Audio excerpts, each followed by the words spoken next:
everybody. Welcome to this episode of Get It Got It Good here on WBGR Health and Wellness Channel. I am so grateful that you all have decided to tune in with me this morning.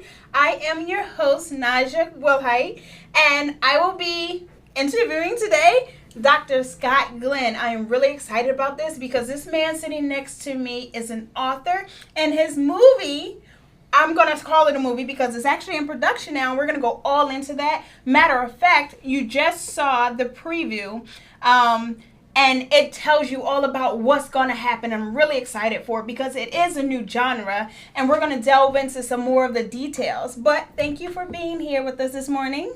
Thanks for having me. Yes, the movie is in pre-production. We're very excited about that. I would say we're about maybe 14 to 16 months away, in terms of auditions and everything on board. Still some financial things we have to take care of, some more paperwork, but most likely it'll be shorter than that. But we're looking at that range 14 to 16, if that long. That's awesome. And I know the movie process is very new to me, and I'm sure a lot of you guys out there do not know exactly how it works. But just before you even get to that process, how do you go from your day-to-day, right, your profession, write a book, and then get to this point? Well, first of all, you have to have a vision. Because of my faith, a lot of times people will tell you that you can't do certain things or you're not qualified. If you have a vision and you prepare yourself in life, it'll actually take care of itself. You have to have the right people in your corner. Not a whole bunch of people, but the right people in your corner. And you can get it done. And you have to balance the regular work job along with your vision in terms of the movie and its aspects and the marketing aspects, which comes easy to me because that's what I teach. That's what my degrees are about. But not just degrees itself, the paperwork, but my life experiences in terms of dealing with different people, places, and situations. So when we go to the negotiation table, when you're talking about people, if you have a good product, which the movie is, people will come to it. It isn't always about the dollars. It's about having a good product and a support system to get everything going in the right direction. So if you're a writer, you may understand what a good product is, but are you a writer, or is that just something you do in your pastime? Because to get this big so fast, you would assume that's what you focus on. Well, everything started out, I wrote several books before I wrote Heroes from Heaven.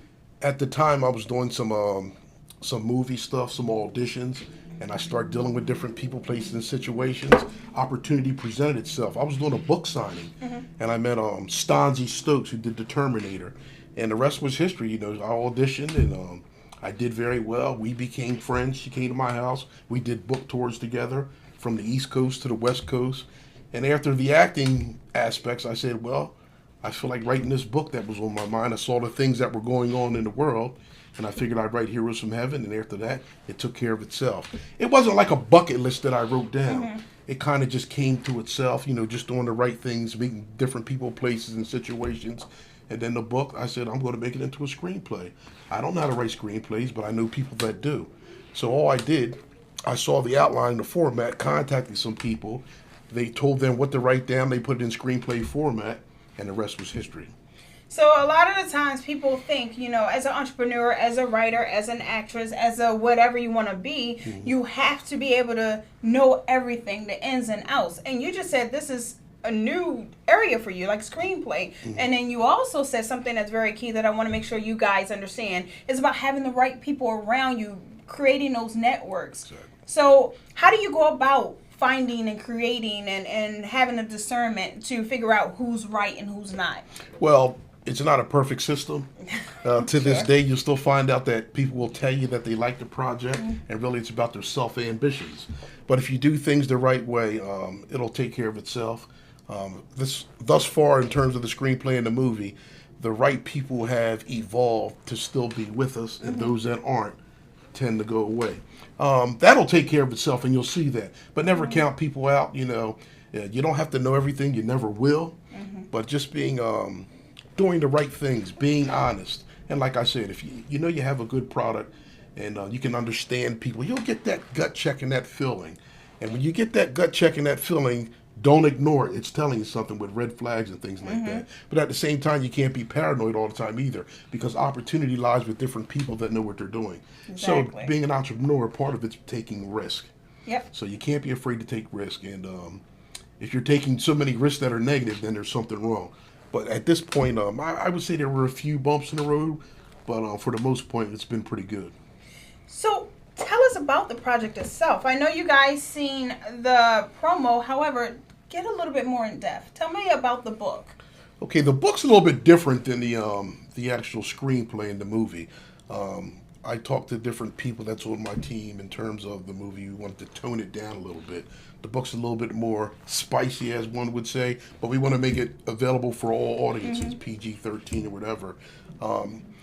It's a exciting situation. It's like an end-of-the-world scenario where each continent has an evil leader, and the world's in disarray. Women are disrespected. Religion's totally out of the question. Man has become selfish. The leaders are selfish. It's in turmoil. The world's in turmoil. Kind of like now, right? Kind of like now. And I don't want to tell you everything and spoil it, but in the end, good always wins. Good always wins, right? Love prevails. So how did the concept come to you? Yeah, exactly just how you said it came to me. As I started to write, seeing what was going on around 2013, 2012 maybe, I saw what was going on in the world with, women always had it rough. I thought about religion and Christianity and how people were disrespected and how it's going to get worse and what's going on now. I thought about statues being pulled down, and then a couple of years later, they started pulling the statues down.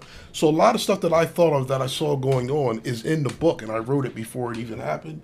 So the book kind of evolved as I wrote it. And then that's why, the book is my baby because it's my thought. And the screenplay, in order to adapt it to the screen, we toned it down somewhat and actually made it better with different ideas from different people. That's what makes a screenplay good, when you have different mindsets, but you're still sticking to the aspects, the biblical concepts in the core of the book. Okay. So is religious based, would you say? And then it has the adventure and action side of it. So what genre would you put this in? Well, see, that's what makes it unique, because there's nothing out there like it. It has biblical principles. Okay. And that's what makes it good, because you won't be able to see it until the movie evolves, when you find out who's who. It's sci-fi involved in it. A lot of movies that are out there that are religious tend to be almost too much perfect. I like them, but in an imperfect world, there's going to be violence, there's going to be disarray.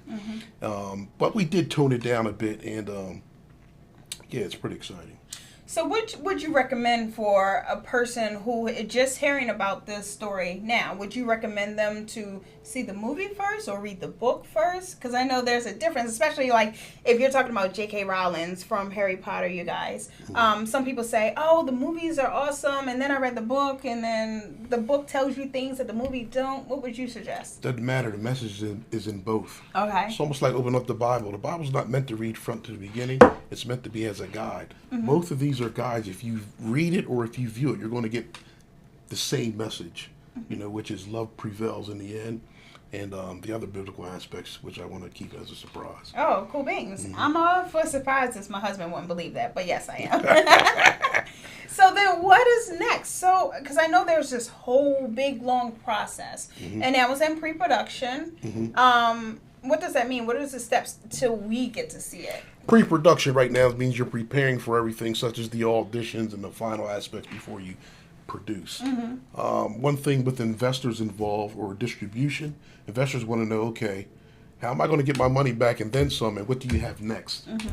We already have a TV series that we're working on from the movie as well. Cool. So there's other things that we're preparing right now for the investors. So as soon as the movie's done, we do other aspects, which I don't want to talk about. Okay. We're prepared. So there's a lot to go into this. It takes a very intelligent person or somebody with the right team around them to kind of wade through the waters, right? So what is your background to prepare you for something this big? Well, myself personally, like I said, I never have a bucket list. I try to prepare myself to be diverse. My education's diverse. I have a doctorate in education. I have an MBA in business administration and marketing. I have a bachelor's in history and government. I'm a United States Marine. So you don't need a whole bunch of paper. It's good to say that you're qualified. All you need is, like I said, the greatest education is travel. You have to be with different situations, people, places, and situations, and learn. If you gave me a choice between someone from Harvard and a student that traveled abroad for 15 years all over the world, I'm taking a person that traveled abroad because of their learning with different people, places, and situations. I can teach them what I want them to do anyway, you know. Okay. Degrees are kind of highly overrated, if you ask me. It's what you get out Coming of from it a doctor, yourself. you guys. Be educated. But education is a business, especially nowadays. You know, I'm not going to sit here and lie to you. It's good to have education, but if you don't have the money to get an actual degree, you can still go to different people, places, and situations and learn things. And with the technology we have now, there's no reason why we can't enhance ourselves. So experience is equally as important as education. So what's the advice that you give your students then while they're in school? While they're in school, I say network right now. Don't wait. Don't think that you're going to get your diploma or your degree and somebody's going to give you a job. 9 times out of 10, if you don't know anybody, you're not going to get that job. They want to know what you're going to bring to the table. So while you're working on your degree, meet all the different walks of life that you can. Not just African American, not just Caucasian, not just Spanish, everybody. Not just young people or millennials, the older elderly people, handicapped people, everybody. Different people, places, and situations along the line is, you know, while you're getting your degree. And sooner or later, you go to different functions. And don't expect it to happen overnight. But probably when you least expect it, things will happen for you. But you can't sit at home. You got to go out and get it. You got to go out and get it. So a lot of people go, oh, you were lucky. You got to meet this person. You were just in the right place at the right time. But you've told me some through our conversations that kind of makes that not true. So what would you say to somebody who say just luck, right place, right time? Well, that's another book that I wrote. If you want to hear about luck and see where I've come from, which was rough, and only through the grace of God, that's why I'm here now. I don't believe in luck. I do believe in God, and I have faith, and I believe in preparation. And like you said, you have to have faith. That's why I laughed yesterday when you said that. You have to have faith in what you're doing. If you don't have belief in yourself, and I say believe in God, that's where it all starts. You're going to just be running in circles, chasing your tail. You have to have faith. I've been knocked down several times, and because of my experiences, it's made me stronger, and I'm glad now. And it made me very persistent. As far as the movie's concerned, I've been turned down in the beginning, tens of times, but it never hurt my feelings because I knew I had a good product. You just had to wait for the right people to come aboard and understand what you had and to be able to market it and sell it to them. Like you said, you talked about Harry Potter. I think it took her 10 or 15 years before she even got noticed. Yeah. But she was very persistent, and then it became a book and a movie. So you have to go out and get it. There's no quick fix. I can't sit here and tell you what to do, and it's not going to work the same way. You got to figure yourself out, who you are, the reason why you're here, what your gifts are. Use your gifts accordingly and see where it takes you. So no overnight success stories. A lot of people say, oh, J.K. Rowling, she's an overnight success story. Now she's a billionaire. But you just said 10 to 15 years. And you also said something I want to make sure you guys understand is you got turned down in the beginning a lot. And a lot of times people go, I don't want to go and do something because they're going to say no, or I'm not going to be able to go through and get the funding, or whatever the reason is. And there are excuses. What do you have to say about excuses? Well, excuses are like lies. Excuses become lies. They're related. They're cousins. The more you make excuses, the more you'll rely on excuses. And those excuses become a part of you, which is a lie. So don't make them. Don't be afraid to fail. A lot of days when I'm teaching, I see students, they're worried about the grade more than the actual learning. Don't worry about the grade. Make sure that you learn. Okay? If you get the piece of paper, you're going to have to network to get out there to get where you want to go. And just because you have a certain subject matter, you may think that you're going to be an accountant. If you meet with different people, you may end up being something totally opposite. The main thing is to be educated, to get the piece of paper or to get the experience. That way, when you get out there into the world and you're meeting different people, place, situations, you have an opportunity to do something. Never limit yourself to one thing. Don't put all your marbles into one bag. Okay? Be diverse. That way, when opportunities come, you have experience and you're ready. So don't, like I said, my background, I have an education, doctorate, business and MBA in business and marketing, and a bachelor's in history and government, United States Marine, sports educator. I was a coach. I did a lot of things, so I have a lot of experience. So when I deal with different people, I can talk about these subject matters because I experienced it myself and I lived it myself. Now, it doesn't mean that you're going to do all this, but the more that you start doing now with different situations, the more prepared you'll be. Go to different venues, go to different conferences where there's different people. You may even be uncomfortable. That's good. Get used to it. Get out of your comfort zone. Get out of your comfort zone. That's another thing. Comfort zone will make excuses for you as well. You have to be bold. And that starts with the mindset. To me, it starts with my faith. I got up 4 o'clock this morning, work out. Read the scriptures to motivate myself.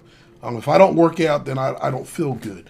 When I go to speak, before I have motivational speakings, I'll work out in the morning. I'll put my best dress on. I prepare myself for what I'm going to talk about, and you can't go wrong. But that you have 4 to be. a.m. thing just hurt me, y'all. Well, the 4 a.m. thing's from the Marine Corps, so Yeah. I'm kind of used to that. And plus, my day's kind of busy. When I get home, I don't want to work out because I'm mentally drained or I want to work on other aspects. Plus, it starts the day out good. It gets the blood flowing. And something about if you're working during the day and you're like, well, I still got to go work out. I don't want to think about that one because I can't be my best while I'm doing that. So I kick the day off with my workouts. So what would you say to the people who say, it's great that you say go to this and venture out and do that, but what about the people who say they live in the middle of nowhere? There's nothing big around them. There's no opportunities around them. They have to move, all of those. Well, like I said, there's technology. Yeah. As far as working out, you can work out in one room. You can do it in the basement, in your bedroom. As far as networking with people, it's not like I drove out to Hollywood every week. Yeah, true. When I was getting shot down, I was using a computer. But at the same time, the people that helped me, I used the computer as well. If they didn't know somebody, they knew somebody that did. Okay, so you can use LinkedIn and different social medias. I'm not really a Facebook guy, but LinkedIn, business, Twitter, and socialize that way. Sooner or later, you're going to meet the right person that's going to help you. But at the same time, whenever you're getting somebody to help you, make sure you have something for them as well. It's not just about yourself. With the movie, there's things I want to do with the movie to help different religious groups, different people, the homeless. It's not really about the movie. It's about the journey there, the people you're involved with, and what you can do with the proceeds to help other people. Indeed. So I know a lot of times people in their track to be successful, whatever that means for you, then they forget about that win-win scenario. And some of the best ways and easiest ways to get things accomplished is to figure out how can everybody involved to win. So how did you phrase that when it came time to pushing the movie? I know investors, they just about the money, right? So Well, you can make them some money. Well, that's like you say, with your connections, as far as investors, they come in different walks and different flavors. Yeah. But to tell them, you have to be honest. You have to be honest, because when somebody's putting their money into it, they're going to do their homework anyway. But you have to be honest. Tell them, and I always tell them, it's not a cliche. It's not just about the movie.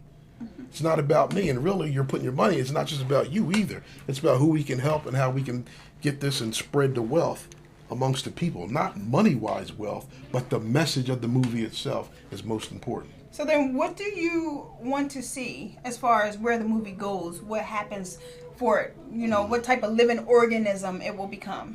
Well, I see it now, a lot of movies being produced. I mean, you have your bumps in the road. Yeah, of course. But I can see the message in the movie, how it's blessing other people, including myself. And I want it to be a blessing to people. I want them to enjoy it, be entertained by it.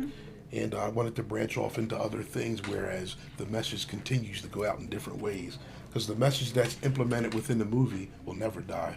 Whether it's a movie or not, it will never die. So that's why I know it's going to be successful. It's one of those universal messages that everybody can relate to. Since he won't give it away, you guys. You can call it universal. You can call it biblical. Just call it the truth. And whether you can relate to it or not, sooner or later you will.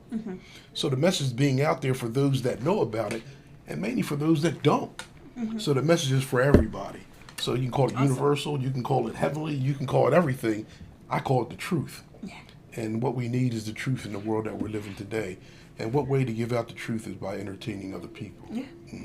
Now, as a teacher, you just said entertaining other people. I found that one of the best ways to learn is through having fun. So like when you're trying to get somebody to learn something, if you make it into a game, do you find this fun for you? Are you learning a lot? Well, it's funny you say that. As a professor, I like learning to be fun as well. I like to give them an experience.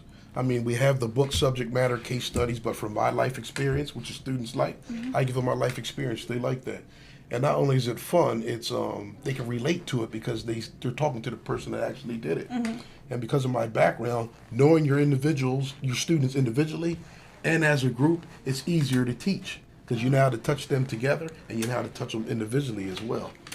See, I'm a teacher as well, and a lot of people don't understand that when you're dealing with people, people are different, and they just like they learn different, they think different, they do everything different. So, as a professor, sometimes you hear, I have too many students. How do you learn them independently as well as a collective? Well, that's funny you said it because one class I teach, it has international students. Oh, cool. And it's marketing. They're grad students. I only have them 4 times. So I don't get to know them individually like I want to. But as a group, I do. But it's a learning process for all of them. Just because I'm a professor doesn't mean I know everything because they're from China, Africa, India. So we learn from each other. And we make it we make it fun. We learn from each other. We work individually and we work as teams. The greatest thing to see is different people, places, and situations from different countries who don't know each other working as a team. In the beginning, they don't know each other. The trust factor's not there, but they know in order to get things done, to get an A or a B or to pass, they have to work together. So in school, because I have students who are in different levels of education right now, one of the things they hate the most is those group projects because there's always the one who wants to do it all, control it all, the slacker, the everything. But from being an adult, I realize how important it is in order to work in that group mentality. So what advice would you give to people when it comes to working in groups, especially when they're coming from everywhere? Well, tell them to look down the street down there in Washington and see the negativity was going on down there because we can't work together as teams. Truly. Just show them a video of that, and that says it all here in America, the greatest country. But you can't take it personal. If you don't have them work in teams and work together, you're setting them up for failure. So the subject matter means nothing if they can't work as teams. Because when you get out into life, whether it's your family, whether it's your job, you're going to have to learn to work together. Awesome. Awesome. So if somebody wanted to read the book, get more information, follow up on the movie and you, how would they do that? Well, the website with the movie has the movie and everything about the book involved with it at www.heroesfromheaventhemovie.com. My book, all my books are online worldwide, Barnes & Noble, Amazon. The website would be nice, and they can contact you. Yes, you guys can contact me. I am on Facebook. I'm on IG. Get It Got It Good, G3. It's easy to find me. Naja Wilhite. So definitely, and I can get in contact with you. But what's next then? Do you have any more book tours coming up? What's next? Next, I have a book tour December 29th in Nevada, outside of Las Vegas in Henderson, Nevada. It's a book tour, but it's going to promote the movie as well.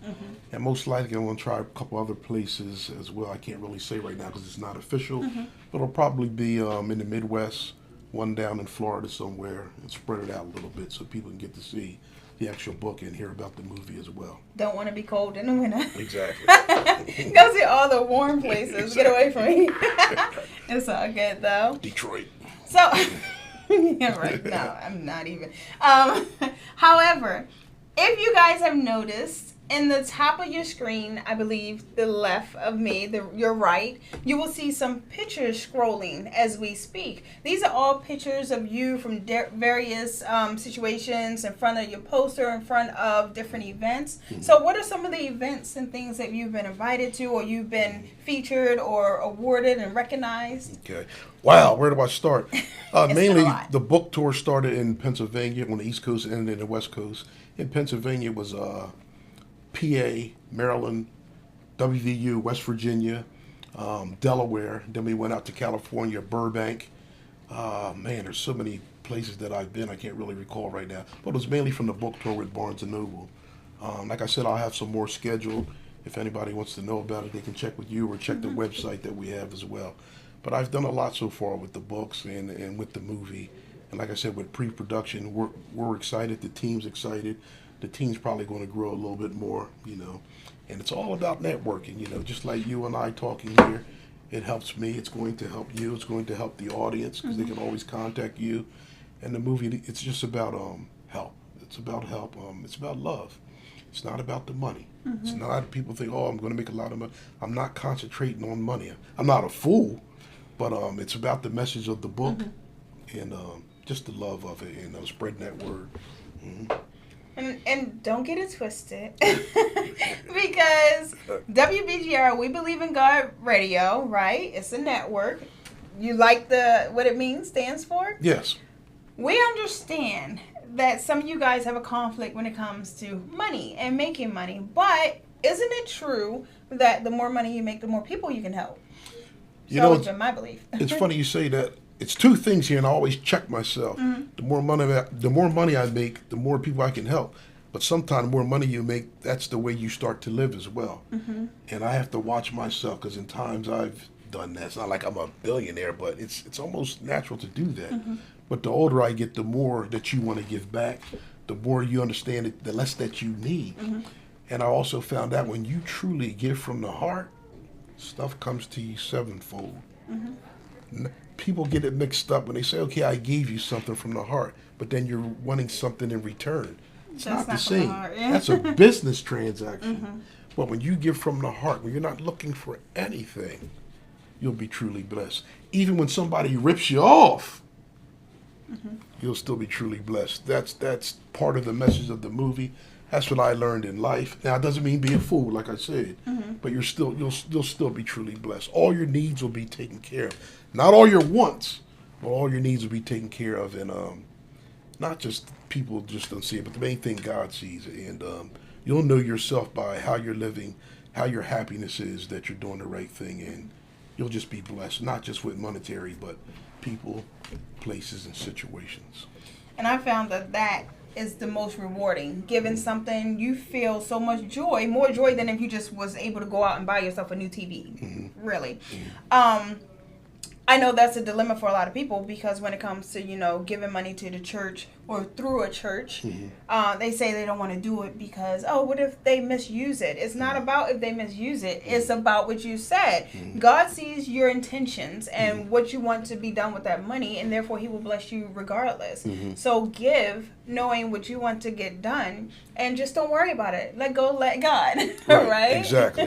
Exactly. And sometimes that's hard, especially if you know that the money's not right. Now, if you know the money's not right, then you have a choice to go elsewhere. But you can't worry about that. The give is important. It's a part of our lives, whether it's through the church or right down here when you walk in D.C. and you see homeless people. You take care of them by buying them something to eat. Maybe not money, buy them something to eat or give them a coat. But it's not just about me. So if you guys noticed on the page yesterday on the IG account, I posted Howard County Terps. Shout out to Howard County Terps, who went out and fed the homeless the other day, Thanksgiving meal. So just different things like that to participate in. But you guys, we are running out of time. It is just never enough time with great guests like Glenn, right? Dr. Glenn. I got to put that doctor in, you guys. You don't have to.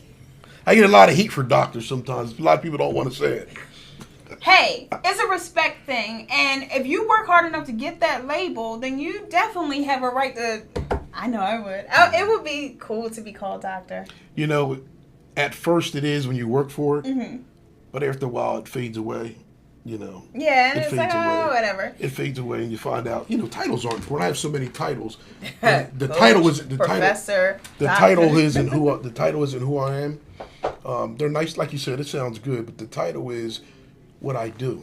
So do most people call you Scott, Dr. Glenn, Mr. Glenn, Professor Glenn? It all depends. In this situation. If you're a Marine, I get called other stuff. Oh my goodness.